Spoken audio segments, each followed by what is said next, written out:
Hello everyone, and now welcome to game number 5 here in a best of 5 series. Game 5 taking place on MLG Daybreak. This is of course all tied up at 2 games apiece. Both of these players showing their skill, showing why they are considered to be some of the best in the world, as the games were just flat out entertaining to watch and behold. We can see Hero spawning as the red Protoss here at the 7 o'clock position. Meanwhile, here at the 1 o'clock position, Ryung spawning as the blue Terran.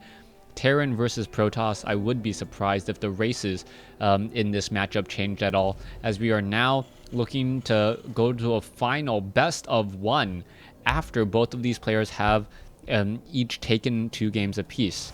Now, what is some things that we can glean, some information that we can figure out from the earlier plays? Well, for one thing, Hero does like to get that mothership core early in order to try to fend off what we know has been a very common unit, Ryung, using Reapers to try and just really contain the Protoss player. Now, that Reaper expansion build that Reaper expansion build has worked very, very favorably for Ryung, as he is able to set up a barracks, set up a reactor, and then set up a command center fairly quickly. It looks as though this may be a command center first, though. Ryung doing a little bit of scouting, and yes, it looks as though it is going to be a command center first. Now, what does this mean? It means that Ryung is going to have a very strong economic advantage. Meanwhile, it is going to be up to Hero to decide how he wants to react to this. The ball is a little bit in Hero's court at this point. You can see that he does have his assimilator up, and he is not... Oh, he did pull one of the probes off of gas. Important thing to note right there. Oh, the probe may get the kill. No, that SCV down to 10 hit points, able to escape, as this probe now on the way back out. It could regenerate some more shield points and then try to come back in. Let's see. The barracks is now placed down. We could be seeing another 2 barracks placed down here, as the probe wants to get this SCV, but doesn't really have a good way of doing so. All right, wandering in. Is it going to get the zap? Yes. Oh, did it get the zap off? I do believe it did get a zap off, but then it did move away a little bit there, as Ryung is not going to allow his opponent to get a free SCV kill this early in the game.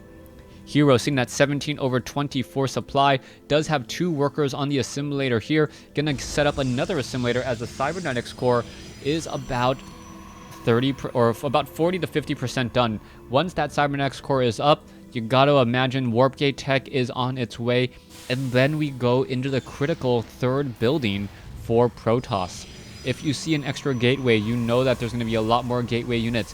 If you see the Stargate, the robotics facility, or the Twilight Council, it pretty much determines the main tech for Protoss, at least what you're going to be seeing for the next 3 minutes of that game.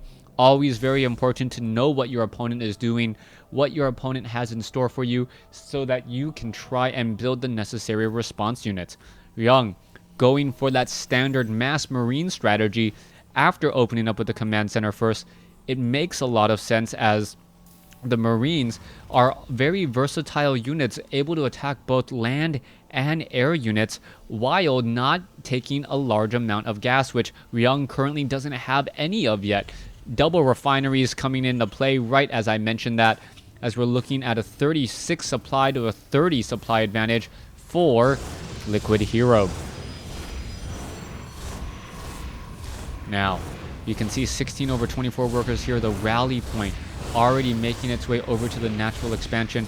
Harvester count is 30 to 24, so Hero, even though he was technically behind in placing down this command center, his quick reaction time, pulling a probe off of gas, making sure to really start mining out the minerals instead to get back in, has started to come out a little bit ahead. You can see the overall resources are pretty much even at this point, and even that is with the addition of mules. Mules very, very effective at mining, and mining very fast, trying to get more minerals. More minerals means more Marines, as we're just now starting to see an engineering bay, and we still yet to see a factory. That means we are not going to get any medevacs for quite some time, or widow mines, And without those Widow Mines and without the Medivacs, this Bioforce is just not that scary. Stalker's now trying to get away. You can see a Marine doing target practice against a Mothership Core.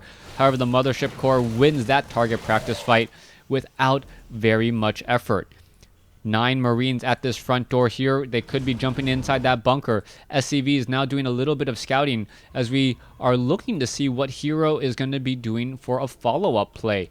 His harvester count 43 to 36. He is still chrono boosting out probes at both of his nexuses, and also going into a robotics bay. It looks as though Colossus will be the unit of choice, and this makes a lot of sense. He knows that his opponent went for a command center first, meaning that he's not going to have nearly as much time to try and build up a large army of medevacs. Also, if he goes for Colossus, his opponent is forced to make a decision: do I train medevacs or do I train Vikings? Unless he builds a second starport, which he probably doesn't have enough gas for to really keep up with production, he's going to fall behind in one of those 2 critical buildings or critical units. Hero is then, if he can find the right opportunity, perhaps with 2 Colossus, even without extended thermal lance range, he could end up doing a terrible amount of damage, as we are now seeing a chrono boosted Colossus coming out of that robotics facility. Still no extended thermal lance range as of yet. I am surprised by that. We are looking at Blink now being added, so Hero going for Blink and to stop those Vikings without getting the extended thermal lance range. This is a rather questionable move, but I like it because Hero is gonna have enough stalkers on the field to make sure that those Colossus are staying alive, and even once all the Colossus are down, there's no point in having extended thermal lance range if all your Colossus are down. So having both Colossus and Stalkers with Blink should help out in the long run, as Hero somehow able to exchange a couple of shots off there, but he has to be extremely careful, now down to 20 hit points from fighting a handful of Marines. 96 supply compared to 84. Extended thermal lance range now being added. A second Colossus being added as well. Not quite sure why we're not chrono boosting out the robotics bay. It is still about 90 seconds away from being completed. That's about 70 seconds real time. So perhaps Hero is planning on striking right as Blink and extended thermal lance range gets completed. 1 chrono boost should even things up. We are now going into a 3rd Colossus. So 3 Colossi, Zealots, and Sentries. Stalkers are already out on the field. Blink is nearing completion.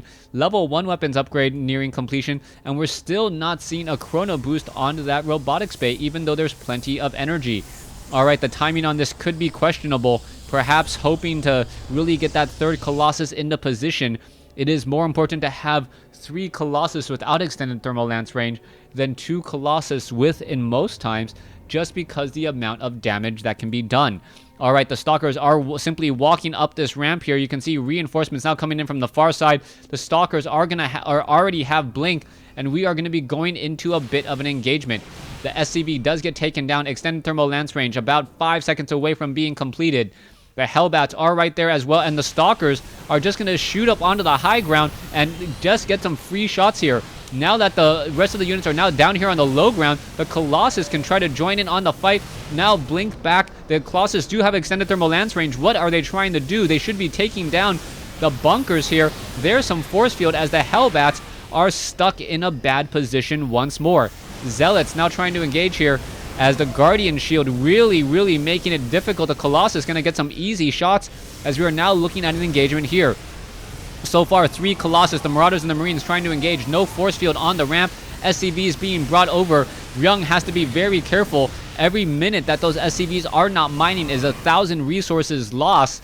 And he wants to make sure that those SCVs get back to work very quickly. Let's see if it's going to work here. We can see that there is now the Mothership Core. We could get some time warps down as well. Guardian Shield. I don't believe... No, there is enough energy on this sentry to get some Guardian Shield. There's the double time warp. There's some force fields. And so many units stuck on the wrong side of the force field. So far, the Stalkers could make a bit of a move here. You can see that the units are now going back up onto the high ground. The Stalkers being able to blink up onto the high ground, adding an extra element of danger as the Stalkers, Colossus, Sentries, and Zealots all getting into position. It's looking very good. Hero now setting up his third base. Meanwhile, Ryung does have a third orbital command, which will be landing in just a moment. The Zealot, however, has not made its way over. The Vikings are all right there. These Zealots are going to look like to fall as the Marauders and the Marines get some easy cleanup on this final proxy pylon. Here we go. Zealots are going to try to engage. You can see that the Marines and the Marauders are all trying to run away. There is a blink forward. The Marauders and the Marines now making their way over as SCVs being pulled once again. There is a proxy pylon in position. High Templars now with enough energy for a Psi Storm or 3 across the 3 of them. And with that much Psi Storm and Colossus and Zealots, this is going to be an uphill battle for Ryung. Ryung is down by about 15 supply as the Stalkers are doing a little bit of micro wars there, blinking back at just the right moment. And now we're going to see another engagement here. There goes a Marine. And what is this next battle coming to? All right, the Vikings are in position. Are we going to see? Yes, the Stalkers have blinked their way forward, going after the Vikings. Colossus, one Mega taken down, another Mega taken down. Psi Storm is all right there. And with that, one Colossus is left here. And is it going to stay alive? Yes, it will. Meanwhile, an Archon is now merging onto the field. This third base no longer able to mine any additional resources as Hero is going to end up losing this Archon. Zealots, High Templars being brought into the field. The High Templars just a little bit premature. Now have enough energy for Psi Storm. That High Templar should perhaps be hiding in the backfield just a bit. The Colossus now ready to make their way up this ramp again. 62 workers compared to 38 as another scanner sweep does reveal an observer just as it's taken down.